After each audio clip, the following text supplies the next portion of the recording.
Good evening, guys and gals.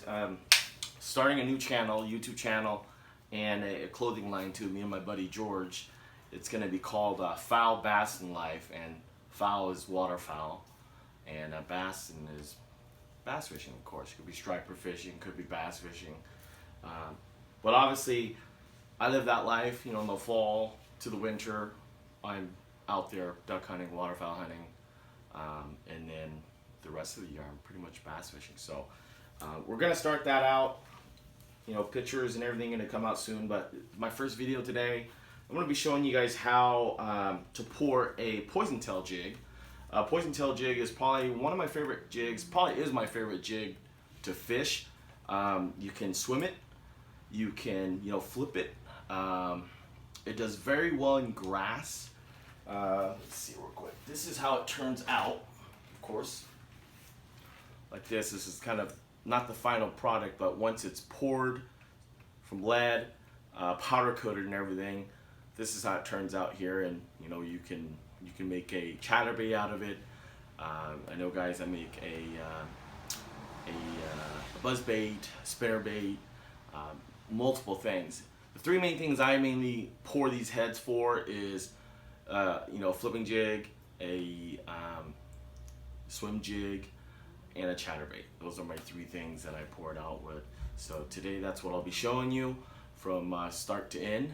So thank you for watching, and we'll take off from there. So first thing you do is, I have a Lee melting pot. I've had this pot for gosh, over a decade.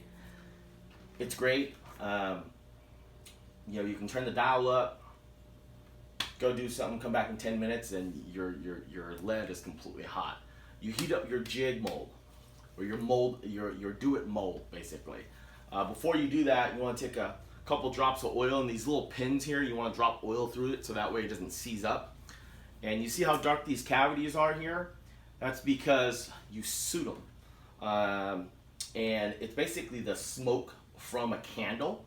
You put it on the inside of it, and what happens basically is it coats the inside with soot, so that way when the lead pours, it goes through the cavity nice, because there's a couple small little crevices in the cavity that need that soot in order for it to mold right, and also in order for the lead to pass through right. So you're gonna have to kind of find a few candles. I can't remember which one this is. I've tried numerous ones, but this red color one from I believe it was Rite Aid does really good. You can probably see the smoke even coming out of it.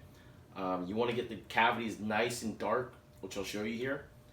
That's really going to help your lead flow through.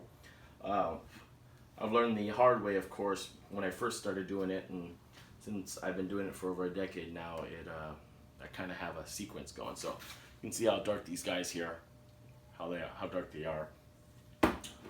Here you have the pins, and these pins go in the mold here. What they do is, in the jig head itself, they create a hole to where you put your weed guards in, and I'll show you how to do that later. But pins are very important.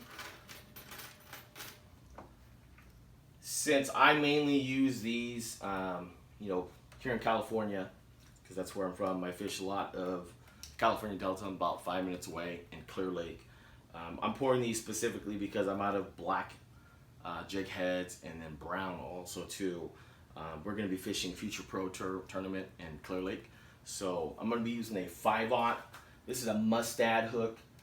It's a 32/88/6 BLN hook. It's a 5/0 hook. And the majority of what I'm going to fish is probably going to be a 3/8 to 1/2 ounce. And that's what I'm going to be pouring today. And we'll walk you through it.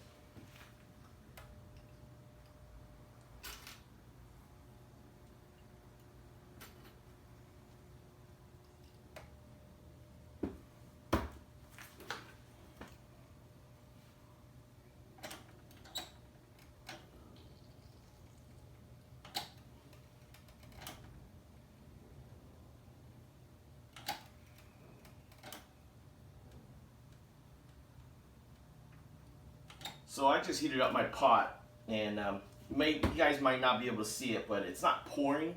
correctly.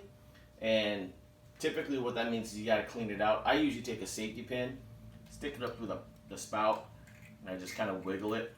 It cleans all that old lead out. You know, safety comes first. Of course, I've done this long enough to where I feel confident I don't need to wear safety glasses or, you know, leather gloves, anything like that. I'm okay with the latex gloves. And what you do is you take a screwdriver, and on top of it, there's a little, where the spout goes into, they put a notch on there so that way you can take a screwdriver and twist it like I'm twisting now, and it helps clean it. The other thing is you want to make sure that you get all the junk out of it, so that way you're just pouring, you know, straight lead. You definitely want to do this in a very well ventilated. I'm in my garage, the door's open, because this stuff is not too good to inhale. And I'll show you here, some of these poured out well. So this one poured out really well right here. This one didn't. It didn't complete, and it's because when the lead came out, it was not streaming fully, so it didn't get down to the bottom of the cavity.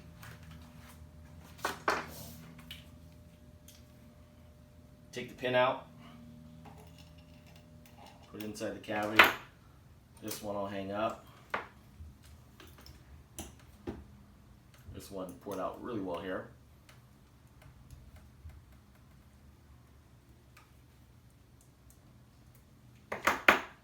Slide here.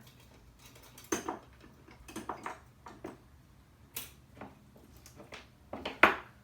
the pin back in its place.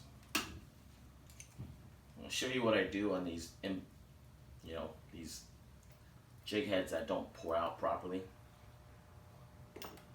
What you're gonna do is take your needle nose, get the very tip of it, you dip it in, you just kind of shake it off, and they come out super clean.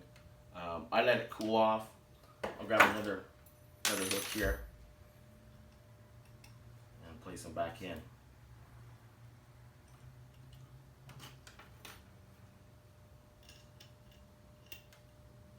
You get a lot of gratification doing this.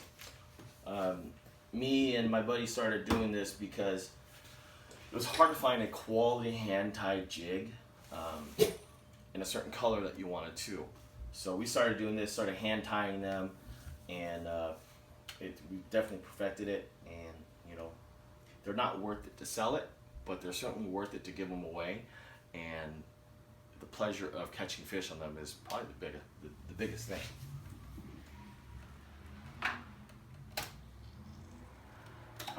Spout's pouring really good now. It's streaming out. You definitely want it to stream out.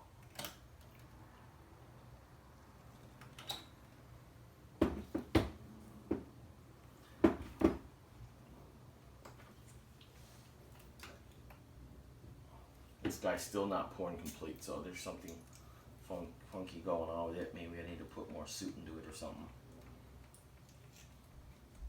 The other two heads are good.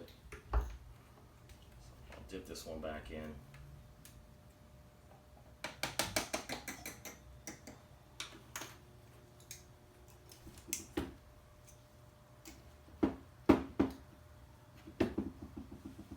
Show you guys real quick though. This is how they turn out, of course. And what you do is you take the pin out. The pin will have a hole in it, and that's where your weed guard will go. Let me show that real quick. You see the hole right here. This is the hole right here. And this little notch up here, you'll be cutting it off, and I'll show you how you do it. So there you go.